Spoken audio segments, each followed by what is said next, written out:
Good morning, student. In today's class, we are going to discuss about distribution of profit among the partners. Okay. First of all kinds of partnership firm should be operated their account. Number one, trading account, because to find out gross profit. Then gross profit transfer into the profit and loss account, because to find out net profit. After the considering net profit, all kinds of partnership firm, when they are in a written form, they want to know the net divisible profit. More than one person partnership में involve होते हैं तो net profit को calculate करने के बाद में particular partners के बीच में इंडियन पार्टनरशिप एक्ट 1932 के प्रोविजंस को एडजस्ट करने के बाद में अब उनके बीच में डिविजिबल प्रॉफिट कितना डिस्ट्रीब्यूट होगा, उस टॉपिक को अपन बोलेंगे distribution of profit among the partners. That means net divisible profit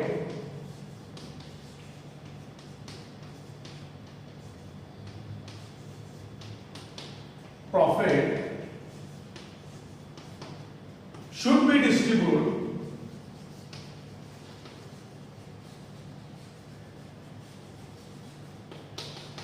among the partners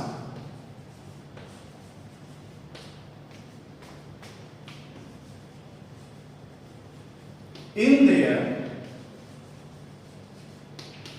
respective ratio.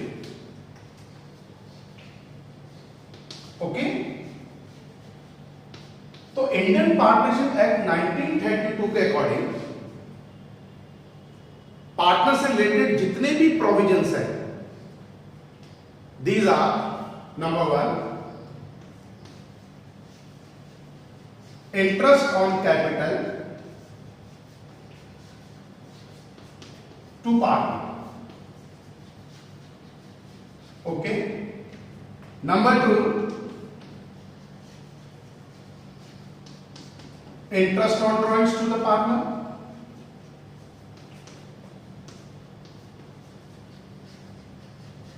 Number three,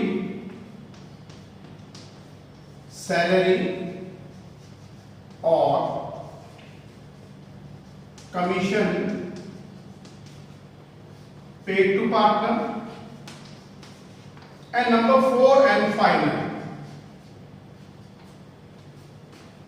that is a certain amount of total profit or net divisible profit transferred to reserve. Okay, so according to Indian Partnership Act 1932,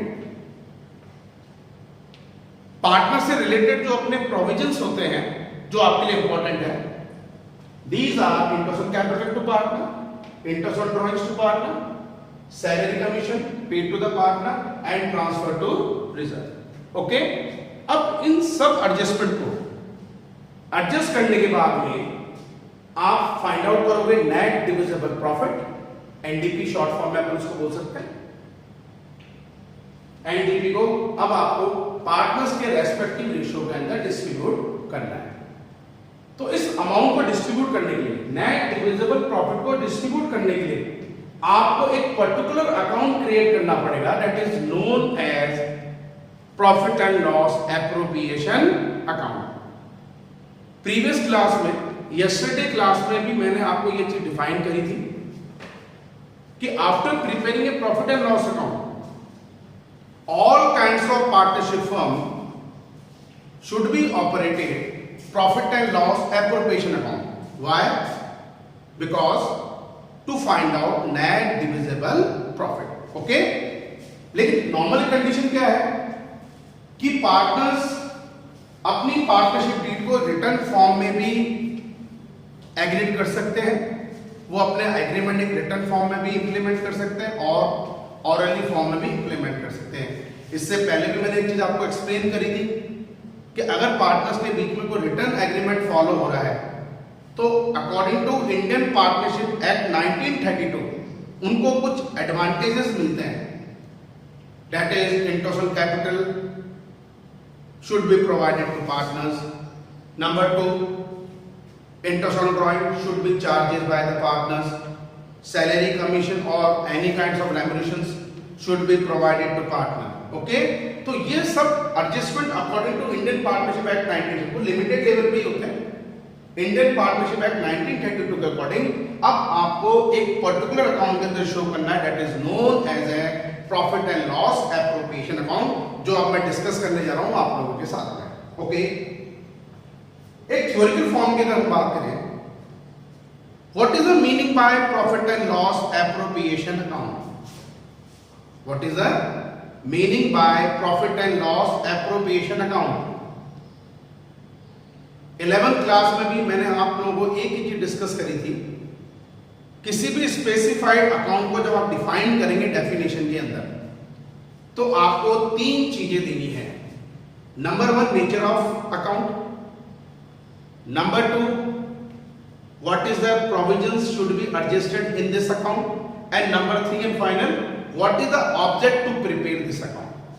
अगर आप ये तीनों चीजों को show कर रहे हो अपनी डेफिनेशन में तो आपकी डेफिनेशन को कंप्लीट माना जाता है। ओके, तो मैं पहले उसी चीज को आपको एक्सप्लेन कर रहा हूं। नोट्स में मैंने आपको ये बता रखा है रिटर्न फॉर्म में, बट एक ऑरली फॉर्म में मैं आपको एक्सप्लेन कर रहा हूं। What is the meaning by profit and loss appropriation account? Normal definition, profit and loss appropriation account it is a nominal nature account. अगर मैं नॉर्मली बात करके चलूं, profit and loss appropriation account किस नेचर का अकाउंट होता है? It is a nominal nature account. What is the nominal nature account? All kinds of expenses and losses are debited and all kinds of income and gains are credited. तो पहली condition क्या होगी कि मेरा जो profit and loss appropriation account होता है, इसको मैं एक्सप्लेन भी कर देता हूं ताकि आपको इसके कैरेक्टरिस्टिक्स भी पता लग जाए।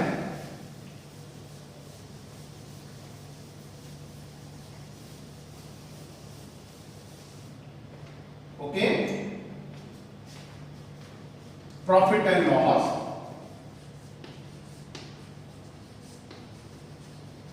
Appropriation account. Number 1, profit and loss appropriation account is a nominal nature account.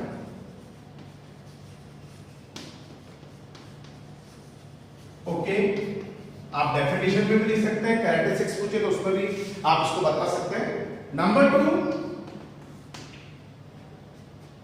In which all kinds of provisions, all kinds of provision according to Indian Partnership Act,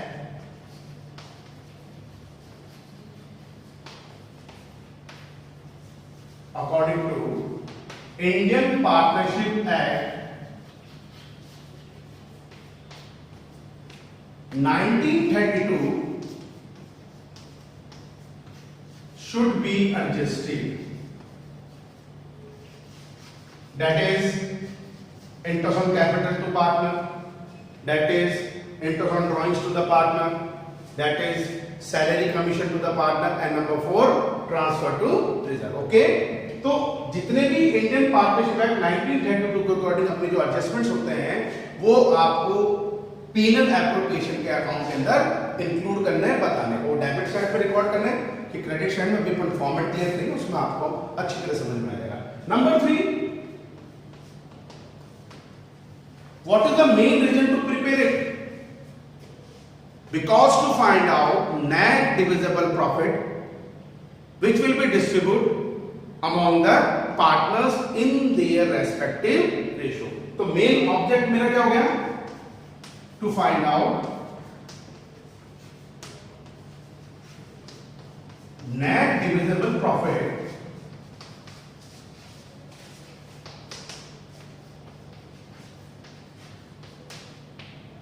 distribute among the partners. Okay, ये अपनी definition भी हो गई।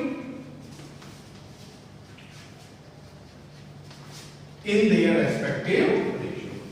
आप definition के point of view से भी इसको ले सकते हैं, आप इसको कैरेक्टरिस्टिक के पॉइंट ऑफ व्यू से भी इंप्लीमेंट कर सकते हैं। ओके, बट सबसे इंपॉर्टेंट चीज अब आपको ध्यान रखनी है, profit and loss account nominal nature account है। Okay, profit and loss appropriation account, ये मैं डिफरेंसेस में भी आपको शो करूंगा। Profit and loss appropriation is also a nominal nature account, but दोनों में डिफरेंस क्या है? Profit and loss account all kinds of organisation maintain करती हैं, either it is a sole proprietorship और partnership.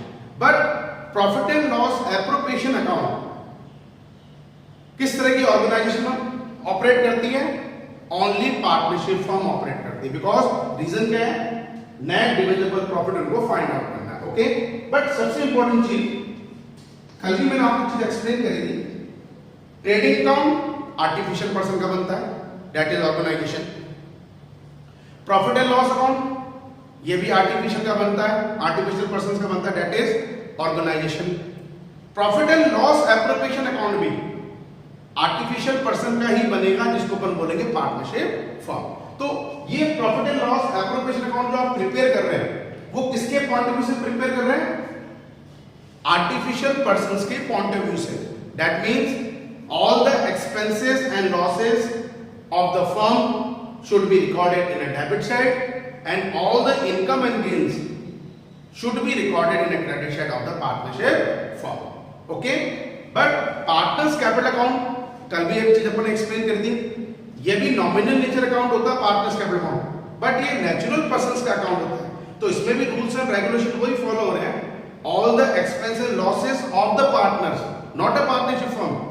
All the expenses and losses of the partner should be recorded in a debit side and all the income and gains of the partner should be recorded in a credit side. और balance sheet जो अपनी बनती है वो एक financially position के लिए बनती है, जिसमें आपके एक्सपेंसेस इनकम का कोई रोल ही नहीं है, लायबिलिटीज एंड एसेट्स को आपको रिकॉर्ड करना है। ओके, वो चीज ध्यान देंगे। तो एक डेफिनेशन के ब्याह पे भी अगर मैं चलूं तो पीनल एप्रोप्रिएशन मेरे पास में डेफिनेशन में क्या होगा? It is a nominal nature account in which all the provision according to Indian Partnership Act 1932 should be recorded.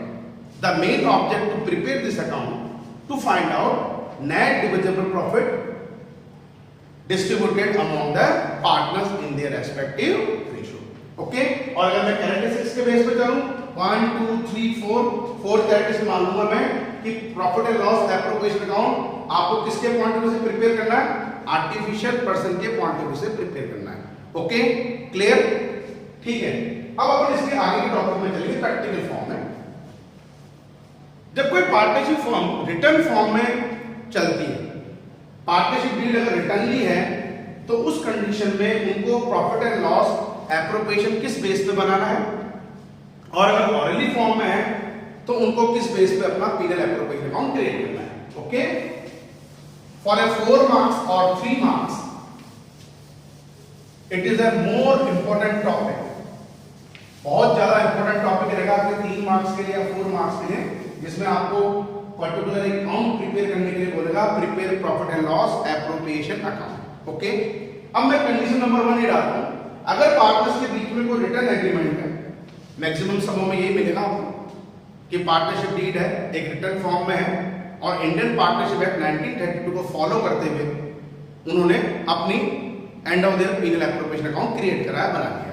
Okay, first of all जब मैं profit and loss appropriation account बना रहा हूं तो सबसे मेन चीज आपको ये ध्यान रखनी है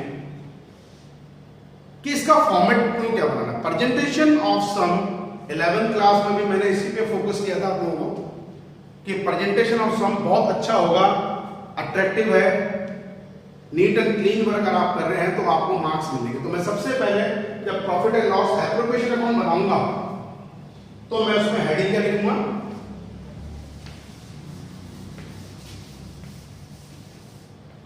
normally heading profit and loss appropriation account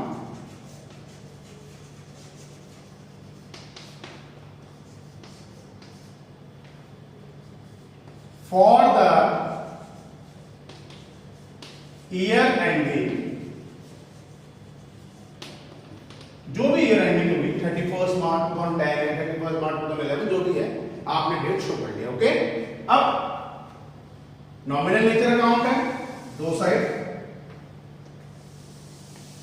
particular amount debit side and particular amount it is a credit side. Okay, particular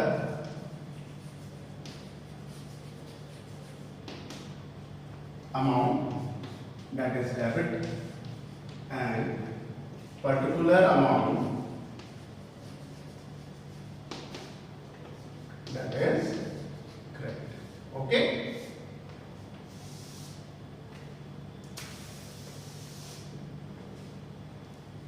first of all मैं जब profit and loss appropriation account prepare कर रहे हैं अपन पार्टनरशिप फर्म के point of view से, तो what is the base amount to providing provision according to Indian Partnership Act 1932.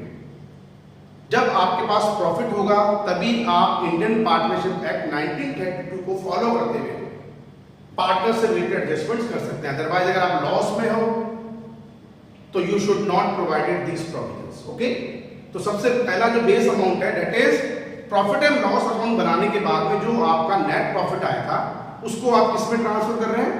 Profit and loss appropriation account में. अब वही प्रॉफिट एंड लॉस अकाउंट में क्रेडिट साइड आपका जब प्रॉफिट एंड लॉस अकाउंट आपने बनाया हुआ, credit side is more than debit side, तो different amount is net profit. आपने टू नेट प्रॉफिट लिख के 11 में अपन ट्रांसफर टू कैपिटल अकाउंट करते थे इसको, अब इसको transfer to P and L appropriation account करते हैं. लेकिन मैंने कल भी बताया बेटा सिलेबस के अकॉर्डिंग आपका ट्रेडिंग और पीनल अकाउंट बनाने के लिए नहीं आता है. आपको पीनल एप्रोप्रिएशन अकाउंट ही बनाना है जिसमें ऑलरेडी आपको predetermined net profit given ही होता है जो पीनल से आता है. तो मैं इस अमाउंट को कहां पे शो करूंगा? और मैं अभी भी एक चीज बोल रहा हूं बेटा, profit and loss appropriation account आप पार्टनर्स के पॉइंट ऑफ व्यू से प्रिपेयर नहीं करेंगे. ये नेचुरल पर्संस का अकाउंट नहीं होता है, ये आर्टिफिशियल पर्संस का अकाउंट है that is known as a partnership firm. लेकिन रूल्स एंड रेगुलेशन वही नॉमिनल वाले. All the expenses and losses are debit of partnership firm and all the income and gains are credit. तो मेरा base amount जो मैं profit and loss account से transfer कर रहा हूं तो by profit and loss account, या आप इसको बाय टोटल प्रॉफिट भी ले सकते हो, कोई प्रॉब्लम नहीं है. बाय नेट प्रॉफिट भी ले सकते हो या by profit for the year, वो कोई प्रॉब्लम नहीं, लेकिन आएगा क्रेडिट. लेकिन ये अमाउंट कौन सा था, कहां से ट्रांसफर हुआ था? Transfer from profit and loss. Okay, अब मैं इंडियन पार्टनरशिप एक्ट 1932 को रिटर्न एग्रीमेंट के अंदर फॉलो कर रहा हूं. Number 1 provision that is partners ने जो भी कैपिटल अपनी इंट्रोड्यूस करी है प्लस जो भी एडिशनली कैपिटल वो और फर्दर इन अपने पास में इंट्रोड्यूस करते हैं इन्वेस्टेड मंथ के लिए आफ्टर 6 मंथ आफ्टर 4 मंथ, तो इंडियन पार्टनरशिप एक्ट 1932 के अकॉर्डिंग उनको उस initial capital plus additional capital पे एक एग्रीड रेट पे इंटरेस्ट मिलेगा eight the rate of 10% per annum, eight the rate of 12% per annum, eight the rate of 15, जो भी आपको गिवन होगा सब में गिवन होगा, इसकी कोई फिक्स रेट नहीं है. अब मैं आर्टिफिशियल पर्सन पार्टनरशिप फर्म के पॉइंट ऑफ व्यू से सोचूं, interest on capital to the partner artificial person या पार्टनरशिप फर्म के लिए पार्ट ऑफ एक्सपेंसेस होता है क्योंकि फर्म पार्टनर्स को पे कर रही है, तो पार्टनर्स के पॉइंट ऑफ व्यू से वो पार्ट ऑफ इनकम है. लेकिन आर्टिफिशियल पर्सन पार्टनरशिप फर्म के लिए it is a part of expenses, all the expenses are debit. तो इंटरेस्ट ऑन कैपिटल जब आप पीनल एप्रोप्रिएशन पे शो करेंगे तो कौन साइड पे शो करेंगे? In a debit side to interest on capital at the rate of जो भी आपको रेट करेगी प्रेजेंटेशन अभी भी मस्ट है. मैं एज्यूम करता हूं 2 पार्टनर है, कम से कम 2 पार्टनर की रिक्वायरमेंट तो है तभी पार्टनरशिप बनेगी. ए एंड बी, तो मैंने ए बी का जो भी मेरा इंटरेस्ट आएगा इनर कॉलम में कैलकुलेट करके मेन कॉलम में अमाउंट के मैंने शो कर दिया, that is interest on capital. Number 2, अगर पार्टनर्स ने अपने पर्सनली यूज के लिए कोई अमाउंट विड्रॉ करा है तो according to Indian partnership act 1932 written agreement की कंडीशन में फर्म उससे इंटरेस्ट चार्ज करेगा.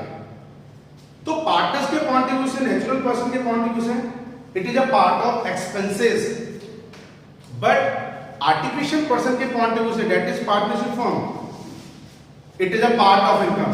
तो नॉमिनल नेचर में अपन क्या करते हैं, नॉमिनल नेचर कौन क्या होता है, all the income and gains are credit. तो जो इंटरेस्ट ऑन ड्राइंग्स है उसको आप कौन से साइड में रिकॉर्ड करेंगे, फिनल एप्रोप्रिएशन में in credit side by interest on drawing eight the rate of, जो भी आपको रेट दे रखी है ए एंड बी, आपने इंटरेस्ट कैलकुलेट कर दिया और शो कर दिया। ओके। नंबर 3, अगर कोई भी पार्टनर फर्म को अपनी तरफ से सर्विस प्रोवाइडेड करा रहा है तो as a service providing from him, firm उसको सैलरी भी पे कर सकती है या कमीशन बेसिस पे अगर वो काम कर रहा है फर्म के लिए तो कमीशन भी पे करेगी। लेकिन ओवरऑल तो अपन क्या मानेंगे कि जो पार्टनर को सैलरी कमीशन मिल रहा है फर्म से, पार्टनर्स के लिए तो पार्ट ऑफ इनकम है, लेकिन पार्टनरशिप फर्म के पॉइंट ऑफ व्यू से, आर्टिफिशियल पर्सन के पॉइंट ऑफ व्यू से it is a part of expenses. तो पेनल एप्रोप्रिएशन में इसको भी अपन कहां रिकॉर्ड करेंगे, पार्टनरशिप फर्म का एक्सपेंसेस मान के डेबिट साइड में टू सैलरी और commission to partners. Okay, because partnership firm के point of view it is a part of expenses, all the expenses are debit. Okay, last and final, बहुत limited level में Indian partnership act 1932 के according adjustments होते हैं, ज्यादा confuse होने की जरूरत नहीं है, बहुत नॉर्मल पॉइंट चलेंगे। बाकी इसके अलावा देखो अपन 11 में सैलरी को भी, स्टाफ की सैलरी होती थी, वेजेज होता था, रेंट होता था अपने पास में, कैरेज इनवर्ड, कैरेज आउटवर्ड, वो सब ट्रेडिंग पीनल के एडजस्टमेंट्स हैं। इंटरेस्ट ऑन लोन बैंक को आपने पे करा अपने पास में, वो सब ट्रेडिंग पीनल का एडजस्टमेंट है, वो आपको पीनल एप्रोप्रिएशन में शो नहीं करने। मैंने पहले आपको डिस्कस कर दिया है कि profit and loss appropriation account में इंडियन पार्टनरशिप एक्ट 1932 के अकॉर्डिंग आपको प्रोविजंस रिकॉर्ड करने हैं। Okay, clear. Last and final, अगर पार्टनर्स ने अपनी पॉलिसी बना रखी है कि जो भी हमारा नेट डिविजिबल प्रॉफिट है, क्योंकि अब एक नॉर्मल चीज है, profit for the granting and interest on drawings, credit में से जब मैं डेबिट को माइनस कर दूंगा तो मेरा प्रॉफिट एंड लॉस एप्रोप्रिएशन में निकल के आ जाएगा नेट डिविजिबल प्रॉफिट। क्योंकि अगर एक नॉर्मल बात मानो, what is the meaning by net divisible profit in practical form, NDP equals to credit balance minus debit balance of P and L appropriation account. बस ये एक नॉर्मल चीज मानो, पीनल एप्रोप्रिएशन क्रेडिट साइड में अगर आपने डेबिट साइड माइनस कर लिया, okay, that is known as a profit, net divisible profit, जो अपन को पार्टनर में डिस्ट्रीब्यूट करना है। बट अब मैं एक एडिशनल पॉइंट इसमें और डाल रहा हूं कि इन केस अगर मान लीजिए आर्टिफिशियल पर्सन है, पार्टनरशिप फर्म चलाने वाले नेचुरल पर्सन है, वो अपनी पॉलिसी बनाते हैं कि जो भी हमारा प्रॉफिट होगा, चाहे वो टोटल प्रॉफिट का हो चाहे वो नेट डिविजिबल प्रॉफिट का हो, कि सारा अपन को पार्टनर्स के बीच में डिस्ट्रीब्यूट नहीं करना है। कुछ फ्यूचर प्लानिंग भी हमको करनी है कि फ्यूचर में भी कुछ कंटीजेंसीज होती है, कुछ इमरजेंसीज हो जाती है, पैसे की जरूरत पड़ जाती है, तो वो अपने प्रॉफिट में से सर्टेन अमाउंट निकाल के एक पर्टिकुलर अपने पास रिजर्व अकाउंट में ट्रांसफर करेंगे, जिसको बोलेंगे ट्रांसफर टू रिजर्व। ओके, ये ट्रांसफर टू रिजर्व वैसे कोई एक्सपेंसेस नहीं है, लेकिन मैं नॉर्मल पीनल एप्रोप्रिएशन में डायरेक्ट में इसलिए रिकॉर्ड करूंगा क्योंकि ये अपने प्रॉफिट को पार्टनर्स में थोड़ा कम कर देता है। पार्टनर्स अपन जब इस सर्टेन पार्ट ऑफ प्रॉफिट को, डिविजिबल प्रॉफिट को जब अपन ट्रांसफर टू रिजर्व करते हैं तो आपका पार्टनर्स के बीच का जो प्रॉफिट है वो थोड़ा कम हो जाता है, तो it is negative on profit. तो नेगेटिव ऑन प्रॉफिट का मतलब अगर ट्रांसफर टू रिजर्व आ रहा है तो मैंने उसको डेबिट साइड में शो कर दिया, ट्रांसफर टू रिजर्व। ओके, अब ये टोटल मैंने अभी बोला, टोटल प्रॉफिट पे भी हो सकता है, नेट डिविजिबल प्रॉफिट पे भी हो सकता है, या कुछ प्रोविजन को एडजस्टमेंट करने के बाद में वो आपको सब में गिवन होगा। ओके, ये बन गया मेरा profit and loss appropriation account. अब मैं अपने मेन ऑब्जेक्ट में आता हूं, मैं क्यों बना रहा हूं P and L appropriation account, to find out net divisible profit, that means credit balance minus debit balance is known as a net divisible profit. अब आपने क्रेडिट में से टोटल कर लिया पहले, डेबिट को आपने माइनस कर लिया तो निकल के आ जाएगा अपने पास में net divisible profit. Okay, after the preparing P&L appropriation account, final step is to find out net divisible profit. अब नेट डिविजिबल प्रॉफिट निकालने के लिए मैंने first of all credit side अपन ने टोटल कर लिया, डेबिट साइड आपने माइनस कर लिया, that is known as net divisible profit. ये अपना जनरली बैलेंसिंग फिगर है जिसको आप पार्टनर्स के जो भी रेस्पेक्टिव रेशियो गिवन है उसमें डिस्ट्रीब्यूट कर देंगे. ए के शेयर में कितना है, बी के शेयर में कितना है, वी शुड डिस्ट्रीब्यूट इट. तो ये होता है अपना profit and loss appropriation account का format in the condition of when the partnership deed is running in a written form. और कल की क्लास में we will going to discuss about partners capital account. थोड़ा सा मैं इसकी थ्योरी आपको भी एक्सप्लेन कर देता हूं. जब अपन पार्टनर्स कैपिटल अकाउंट प्रिपेयर करेंगे तो पार्टनर्स कैपिटल अकाउंट को प्रिपेयर करने के अपने पास में दो मेथड होते हैं. Number 1 fix capital method according to, and number 2 fluctuating capital method. लेकिन according to fix capital method आपको दो अकाउंट प्रिपेयर करने पड़ेंगे जो कल की क्लास में अपन एक्सप्लेन करेंगे. Number 1 partners capital account and number 2 partners current account. And fluctuating या फ्लोटिंग भी आप इसको बोल सकते हैं. फ्लक्चुएटिंग कैपिटल मेथड में एक अकाउंट ऑपरेट होगा, that is known as a partners capital account. But finally अब मैं आपको कुछ डिफरेंसेस बता रहा हूं. What is the difference between P&L account and P&L appropriation account. Profit and loss और प्रॉफिट एंड लॉस एप्रोप्रिएशन में क्या डिफरेंसेस है? सबसे पहला difference, profit and loss account हर तरह की ऑर्गेनाइजेशन बनाती है. All kinds of organisation should be prepare profit and loss account. But profit and loss appropriation account केवल पार्टनरशिप फर्म ही प्रिपेयर करती है. पहला डिफरेंस सही हो गया. Number 2 second difference, profit and loss account आपको P&L एप्रोप्रिएशन से पहले ही क्रिएट करना पड़ेगा और profit and loss appropriation account आपको बाद में क्रिएट करना पड़ेगा P&L के बाद में. Number 3, what is the object to prepare a P&L account? Because to find out net profit of the firm. But what is the main object to prepare P&L appropriation account? To find out net divisible profit should be distributed among the partners. Okay? तो ये कुछ differences होते हैं जो मैंने आपको PDF form में पहले भी बता रखे हैं, केवल आप उनको पढ़ेंगे. एक थ्योरिकल फॉर्म है ताकि क्लियर हो जाए. ओके, आज की क्लास यहीं ओवर कर रहे हैं. Thank you very much and good bye.